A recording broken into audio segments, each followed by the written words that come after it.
Hello class. तो आज हमें डिस्कस करना था एमनोरिया। ठीक है, तो एमनोरिया का मतलब है मेंस्ट्रुएशन। ठीक है, यानी पीरियड्स।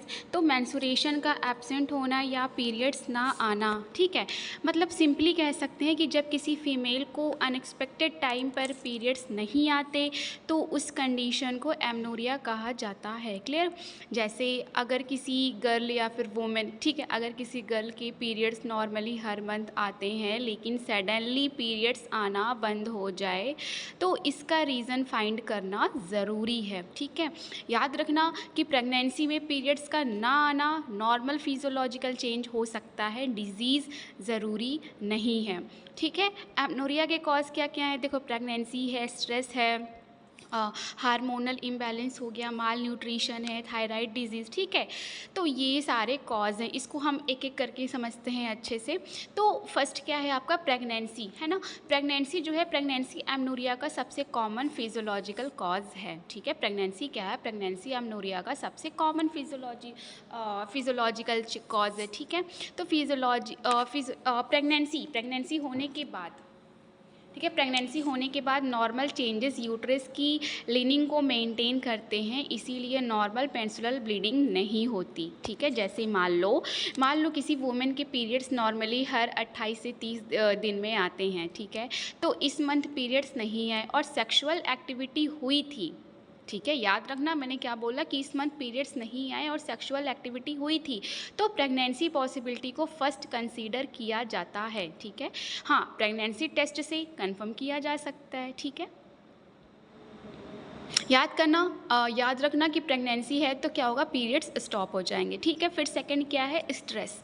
मतलब कि क्या है? बहुत ज़्यादा मेंटल या फिज़िकल स्ट्रेस मेंस्ट्रुअल साइकिल को डिस्टर्ब कर सकता है। ठीक है, बहुत ज़्यादा मेंटल या फिज़िकल स्ट्रेस मेंस्ट्रुअल साइकिल को डिस्टर्ब कर सकते हैं, है ना। स्ट्रेस ब्रेन के नॉर्मल कंट्रोल सिस्टम को अफेक्ट कर सकता है, जिससे ओवल्यूशन डिले या टेम्परली स्टॉप हो सकता है। ठीक है, मैंने क्या बोला कि स्ट्रेस जो है वो ब्रेन के नॉर्मल कंट्रोल सिस्टम को अफेक्ट कर सकता है, जिससे ओवल्यूशन डिले या फिर टेम्परली स्टॉप हो सकता है। क्लियर? जैसे एग्ज़ाम का बहुत stress, emotional tension, lack of sleep etc, है ना, इन सब की वजह से किसी गर्ल के पीरियड्स लेट हो सकते हैं। ठीक है, याद रखना, क्योंकि ब्रेन से रिप्रोडक्टिव हार्मोन्स का नॉर्मल रिलीज़ डिस्टर्ब होता है ना, ब्रेन से रिप्रोडक्टिव हार्मोन्स का नॉर्मल रिलीज़ डिस्टर्ब होता है, ओवल्यूशन अफेक्ट होता है, देन पीरियड्स लेट या फिर मिस हो सकते हैं ना। यहाँ पे याद रखना कि हर मिस्ड पीरियड को सिर्फ स्ट्रेस की वजह से एज्यूम नहीं करना चाहिए, प्रेगनेंसी और अदर कॉज भी कंसीडर करना चाहिए। ठीक है, थर्ड क्या है आपका? Hormonal imbalance. मतलब कि मेंस्ट्रुअल साइकिल हार्मोन्स के प्रॉपर बैलेंस पर डिपेंड करता है। ठीक है, इंपॉर्टेंट रिप्रोडक्टिव हार्मोन्स में एफएसएच, एलएच, एस्ट्रोजन और प्रोजेस्टेरॉन इन्वॉल्व होते हैं। ठीक है, अगर नॉर्मल बैलेंस डिस्टर्ब हो जाए तो ओवल्यूशन नहीं हो सकता, मेंस्ट्रुअल साइकिल डिस्टर्ब है ना, फिर क्या है? पीरियड्स एब्सेंट हो सकते हैं। ठीक है, जैसे पीसीओएस, ठीक है, पॉलीसिस्टिक ओवरी सिंड्रोम, पीसीओएस में ओवल्यूशन इरेगुलर हो सकता है, इसीलिए पीरियड्स रेगुलर या मैंने क्या बोला कि पीसीओएस में ओवल्यूशन इरेगुलर हो सकता है, इसीलिए पीरियड्स इरेगुलर या एब्सेंट हो सकते हैं। ठीक है, सिंपली याद रखना कि हार्मोन्स का बैलेंस बिगड़ा तो क्या हुआ? एग रिलीज डिस्टर्ब हुआ, है ना, फिर पीरियड्स भी डिस्टर्ब हो गए। क्लियर? फिर नेक्स्ट क्या है? माल न्यूट्रिशन। तो माल न्यूट्रिशन का मतलब है बॉडी को एडिक्वेट न्यूट्रिएंट्स या कैलोरीज ना मिलना। ठीक है, अगर फीमेल बहुत कम फूड ले रही हो, ठीक है, अगर फीमेल बहुत कम फूड ले रही हो, ठीक है, सीवियर वेट लॉस हो रहा हो या बॉडी को सफिशिएंट न्यूट्रिशन नहीं मिल रहा हो तो रिप्रोडक्टिव सिस्टम टेम्परली स्लो हो सकता है। ठीक है, फॉर एग्जांपल कि एक गर्ल बहुत स्ट्रिक्ट डाइटिंग कर रही है। ठीक है, एक गर्ल बहुत स्ट्रिक्ट डाइटिंग कर रही है, उसका वेट रैपिडली कम हो रहा है और प्रॉपर न्यूट्रिशन नहीं मिल रहा, इस सिचुएशन में पीरियड्स इरेगुलर या एब्सेंट हो सकते हैं। ठीक है, क्योंकि क्योंकि बॉडी को जब सफिशिएंट एनर्जी नहीं मिलती तो बॉडी रिप्रोडक्टिव फंक्शन को टेम्परली रिड्यूस कर सकती है ना।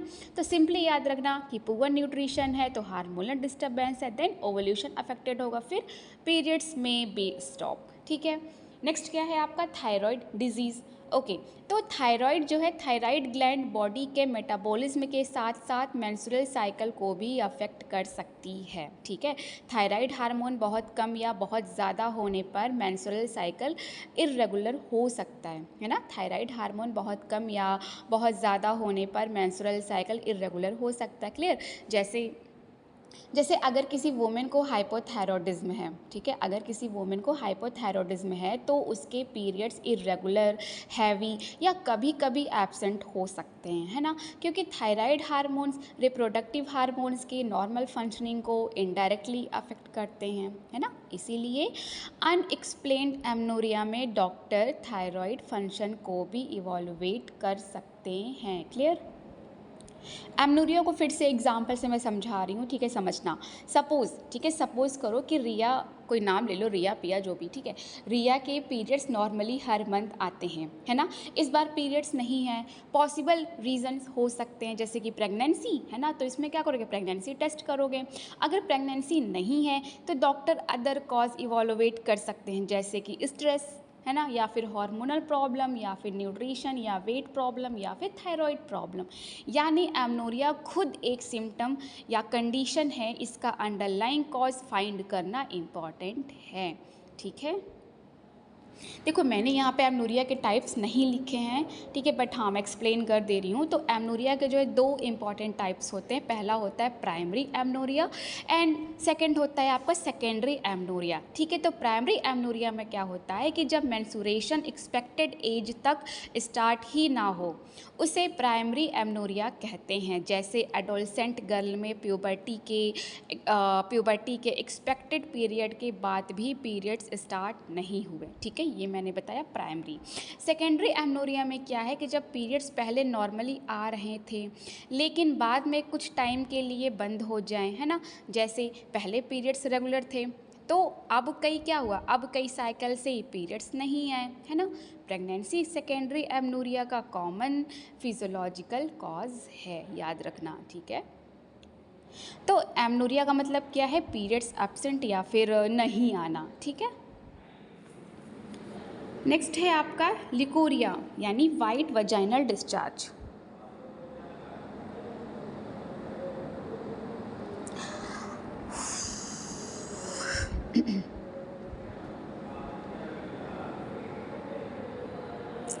तो लिकोरिया का सिंपल मतलब है क्या, वजाइना से डिस्चार्ज, यानी कि कह सकते हो पानी निकलना, ठीक है। तो हर वजाइनल डिस्चार्ज डिजीज़ नहीं होता, फीमेल बॉडी में नॉर्मल वजाइनल डिस्चार्ज भी होता है जो वजाइना को मॉइस्ट और हेल्दी रखने में हेल्प करता है, ठीक है।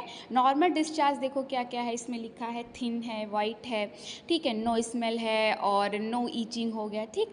थिन मतलब क्या हो गया, पतला डिस्चार्ज। वाइट मतलब क्या है आपका, सेफ्ट या फिर ये वाइट हो सकता है, ठीक है। नो स्मेल मतलब कि बैड स्मेल नहीं होती है, नो ईचिंग मतलब कि खुजली नहीं होती है ना। तो इसका मतलब क्या हुआ, अगर डिस्चार्ज पतला है या फिर हल्का वाइट या क्लियर है, स्मेल नहीं है, ईचिंग नहीं है, तो जनरली ये नॉर्मल फिजियोलॉजिकल डिस्चार्ज हो सकता है। क्लियर, एग्जाम्पल जैसे ओवल्यूशन के अराउंड या पीरियड्स के पहले डिस्चार्ज थोड़ा इंक्रीज़ हो सकता है। अगर पेन, ईचिंग, बैड स्मेल या एबनॉर्मल कलर नहीं है तो यूजुअली टेंशन की बात नहीं होती है, ठीक है, टेंशन नहीं लेना है। एबनॉर्मल लिकोरिया में देखो क्या है, येलो या फिर ग्रीन डिस्चार्ज, बैड स्मेल। हाँ, तो एबनॉर्मल लिकोरिया में क्या होता है, येलो या ग्रीन डिस्चार्ज या फिर बैड स्मेल, इसके साथ ईचिंग और बर्निंग भी हो सकती है ना। मतलब क्या है कि अगर वजाइनल डिस्चार्ज का कलर चेंज हो जाए, स्मेल बैड हो जाए या ईचिंग या बर्निंग हो तो इन्फेक्शन या किसी अदर प्रॉब्लम का इंडिकेशन हो सकता है। क्लियर, सिम्टम्स जैसे आपको दिखेंगे क्या क्या है, ईचिंग हो गया, ठीक है, बर्निंग है। हाँ, ईचिंग मतलब क्या है कि वजाइना के अराउंड खुजली होना, बर्निंग में क्या है कि यूरिन पास करते टाइम या वजाइनल एरिया में जलन होना, ठीक है। देखो अब कॉजेज़ देखो क्या क्या हैं, 4 कॉजेज़ यहाँ पे दिए हुए हैं, ठीक है। तो फर्स्ट क्या है आपका फंगल इन्फेक्शन, मतलब कि फंगस की वजह से वजाइनल इन्फेक्शन हो सकता है। ठीक है, इसमें कॉमनली ईचिंग है, बर्निंग है, एबनॉर्मल डिस्चार्ज है, ये सब हो सकता है ना, क्योंकि फंगस वजाइनल एरिया में ग्रो करके इरिटेशन और इन्फ्लामेशन करता है। ठीक है, बैक्टीरियल इन्फेक्शन में क्या है कि बैक्टीरिया की वजह से इन्फेक्शन हो सकता है ना। इसमें डिस्चार्ज के साथ फाउल स्मेल हो सकती है, क्योंकि इन्फेक्शन की वजह से वजाइनल फ्लोरा का नॉर्मल बैलेंस डिस्टर्ब हो जाता है। क्लियर। फिर क्या है आपका थर्ड, पुअर हाइजीन, मतलब कि वजाइनल एरिया की प्रॉपर हाइजीन मेंटेन ना करने से इन्फेक्शन का रिस्क बढ़ सकता है। फॉर एग्जांपल एरिया को कॉन्टीन्यूसली डर्टी रखना, ठीक है, अंडरवियर फ्रिक्वेंटली चेंज ना करना, ये सब एग्जाम्पल हैं। ठीक है, फोर्थ क्या है आपका सेक्सुअली ट्रांसमिटेड इन्फेक्शन यानी कि STI। तो कुछ इन्फेक्शंस सेक्सुअल कांटेक्ट के थ्रू ट्रांसमिट हो सकते हैं और एबनॉर्मल डिस्चार्ज कॉज कर सकते हैं। एग्जाम्पल गोनोरिया हो गया। ठीक है, एक और आपका आता है ट्राइको, है ना, ट्राइकोमोनियासिस हो गया। ठीक है, तो ये सारे एग्जाम्पल हैं।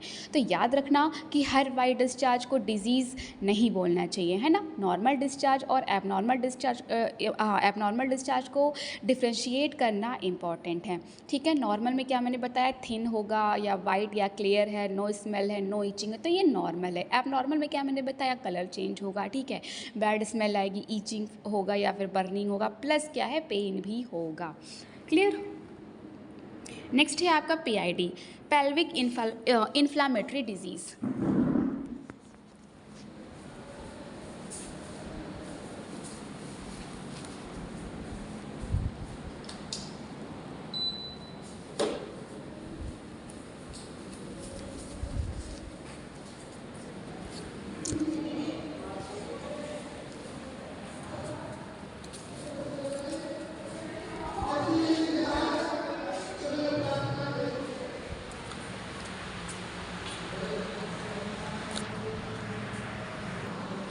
देखो PID क्या है, infection of female reproductive organs. मतलब कि PID एक इन्फेक्शन या इन्फ्लामेशन है जो फीमेल रिप्रोडक्टिव ऑर्गन्स के अपर पार्ट को अफेक्ट करता है, जैसे यूट्रस, फैलोपियन ट्यूब और ओवरीज के सराउंडिंग रिप्रोडक्टिव स्ट्रक्चर। ठीक है, तो याद रखना कि ये इन्फेक्शन अक्सर लोअर जेनाइटल, ठीक है, लोअर जेनाइटल ट्रैक्ट से अपर की तरफ स्प्रेड कर सकता है ना। ठीक है, तो PID कैसे डेवलप होता है, PID जो है कैसे डेवलप हो सकता है, सिंपली इसको समझो, इन्फेक्शन है किसमें, वजाइना सर्विक्स में, है ना। तो इन्फेक्शन अपर की तरफ स्प्रेड होगा, ठीक है, फिर यूट्रस या फैलोपियन ट्यूब या फिर पेल्विक ऑर्गन्स होंगे, है ना। तो यही है आपका PID। इसीलिए PID को अर्ली स्टेज पर आइडेंटिफाई और ट्रीट करना इम्पॉर्टेंट है। ठीक है, सिम्टम्स देखो यहाँ पे क्या लिखे हैं, यहाँ पे 4 सिम्टम्स हैं। फर्स्ट क्या है, लोअर एब्डोमिनल पेन, मतलब कि पेट की लोअर पार्ट में पेन होता है। ठीक है, ये PID का इम्पॉर्टेंट सिम्टम है, क्योंकि पेल्विक रिप्रोडक्टिव ऑर्गन्स में इन्फेक्शन और इन्फ्लामेशन होने की वजह से पेन होता है। क्लियर। फिर क्या है आपका फीवर, बॉडी जो है बॉडी इन्फेक्शन के रिस्पॉन्स में टेम्परेचर बढ़ा सकती है, इसीलिए PID में फीवर हो सकता है। नेक्स्ट क्या है, फाउल स्मेलिंग डिस्चार्ज, मतलब क्या है कि वजाइना से बैड या फिर फाउल स्मेल, ठीक है, वजाइना से फाउल स्मेल वाला एबनॉर्मल डिस्चार्ज आ सकता है, ये इन्फेक्शन का इंडिकेशन हो सकता है। क्लियर। नेक्स्ट क्या है आपका पेन ड्यूरिंग इंटरकोर्स, मतलब क्या है कि सेक्सुअल इंटरकोर्सेस के टाइम पेल्विक पेन हो सकता है। ठीक है,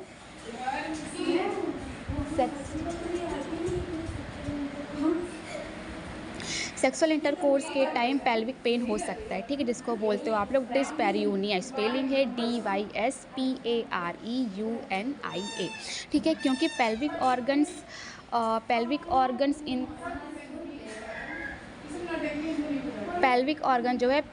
ऑर्गन इन्फेक्टेड होने के कारण मूवमेंट के टाइम पेन हो सकता है। ठीक है, कॉम्प्लिकेशन देखो क्या क्या है, इनफर्टिलिटी है आपका, क्रोनिक पेल्विक पेन है, इक्टोपिक प्रेगनेंसी है। ठीक है, फर्स्ट क्या है इनफर्टिलिटी, मतलब क्या है कि PID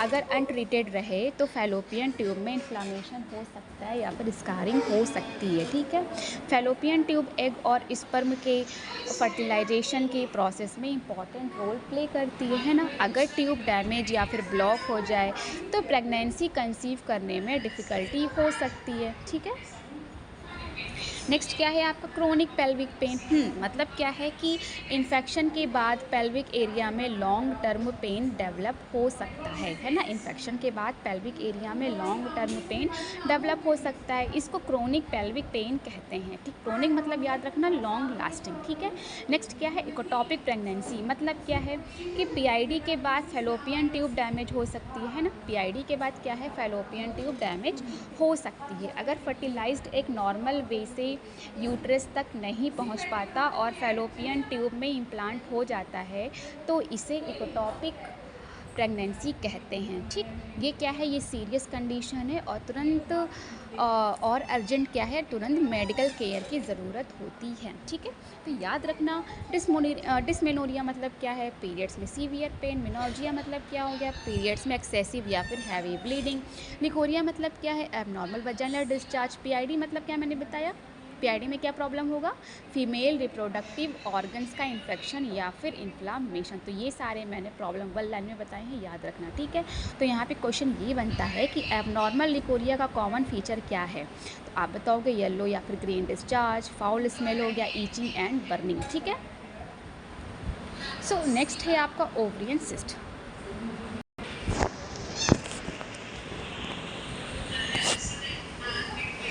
नेक्स्ट है आपका ओवरियन सिस्ट,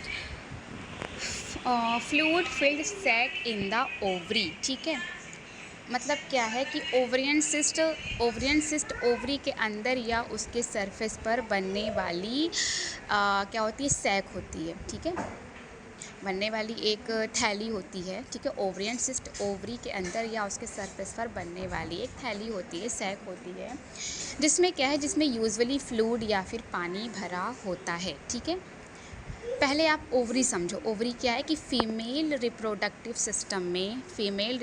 सिस्टम में नॉर्मली 2 ओवरीज होती हैं। कौन कौन से, राइट ओवरी और लेफ्ट ओवरी। ठीक है, ओवरी का काम क्या है, एग प्रोड्यूस करना, एग रिलीज़ करना, यानी क्या, ओवम रिलीज़ करना। ठीक है, दूसरा काम क्या है, फीमेल हार्मोन्स जैसे एस्ट्रोजन और प्रोजेस्टेरॉन बनाना। ठीक है, फीमेल हार्मोन जैसे एस्ट्रोजन और प्रोजेस्टेरॉन बनाना। ठीक है, कभी कभी ओवरी में एक फ्लूइड फिल्ड सैक बन जाता है। ठीक है, कभी कभी क्या है, ओवरी में एक फ्लूइड फिल्ड सैक बन जाता है, इसी को ओवरियन सिस्ट कहते हैं। ठीक है, इसी को ओवरियन सिस्ट कहते हैं। ठीक है, जैसे कि एग्जांपल समझो कि सोचो एक छोटी बैलून जैसी थैली है जिसमें पानी भरा है। ठीक है, तो अगर ये थैली ओवरी में बन जाए तो इसे ओवरियन सिस्ट कहेंगे, है ना। बहुत सी ओवरियन सिस्ट बिनाइन होती है, यानी कि नॉन कैंसरस होते हैं और खुद भी डिसअपीयर हो सकते हैं, लेकिन सिस्ट का टाइप, साइज़ और सिम्टम इम्पॉर्टेंट होता है। ठीक है, सिम्टम देखो क्या क्या दिए हैं यहाँ पे, लोअर एब्डोमिनल पेन है। ठीक है, और क्या है, ब्लॉटिंग हो गया, इरेगुलर पीरियड से। लोअर एब्डोमिनल पेन मतलब क्या हो गया, लोअर एब्डोमिन यानी पेट के नीचे वाले पार्ट में पेन, है ना, क्योंकि सिस्ट बड़ा हो जाए या ओवरी के टिश्यूज़ पर प्रेशर डाले तो डिस्कम्फर्ट या फिर पेन हो सकता है ना। क्योंकि हाँ, फॉर एग्ज़ाम्पल कि पेशेंट को राइट लोअर एब्डोमिन में बार बार पेन फील हो रहा है। ठीक है, नेक्स्ट क्या है आपका ब्लॉटिंग। ब्लॉटिंग का मतलब है पेट का फूला हुआ या फुल फील होना। ठीक है, ब्लॉटिंग का मतलब है पेट का फूला हो या फिर एकदम भरा भरा, है ना, फुल फील होना। तो पेशेंट को लग सकता है कि पेट में गैस है या पेट हैवी है ना, क्योंकि बड़ा सिस्ट पेल्विक या फिर एब्डोमिनल एरिया में प्रेशर क्रिएट कर सकता है। ठीक,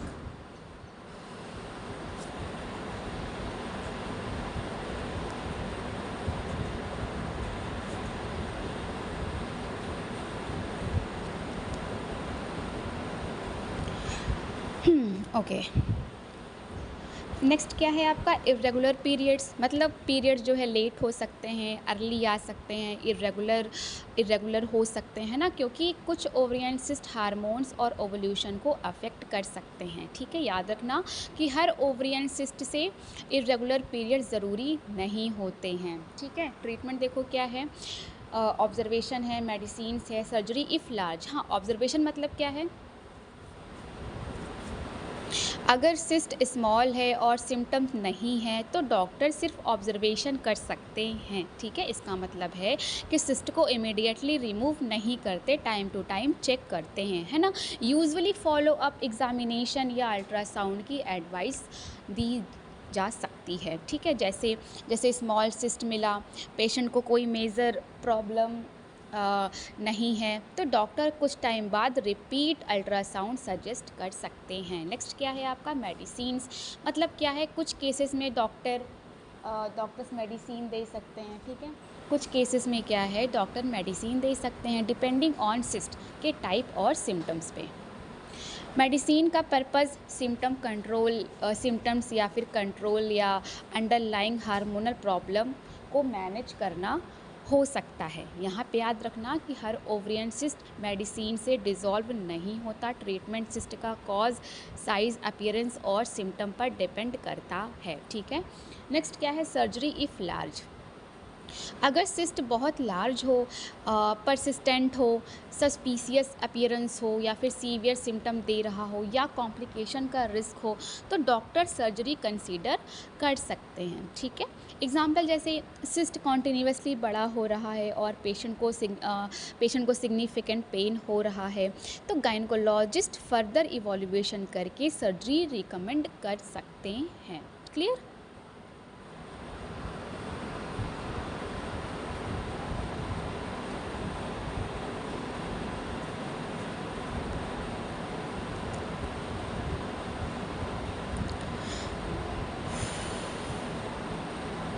तो याद रखना कि अगर सिस्ट की वजह से ओवरी ट्विस्ट हो जाए, अगर सर्जरी की वजह से ओवरी क्या है ट्विस्ट हो जाए तो सडनली सीवियर पेल्विक पेन या नोज़िया वोमिटिंग हो सकता है, ये मेडिकल इमरजेंसी हो सकती है, ठीक है।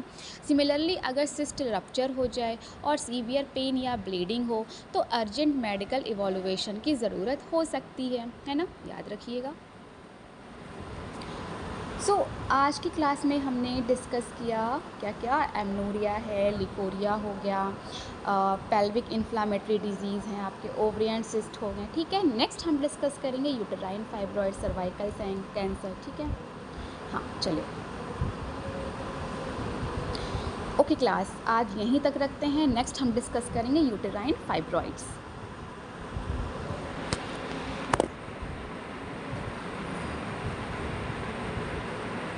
Thank you class.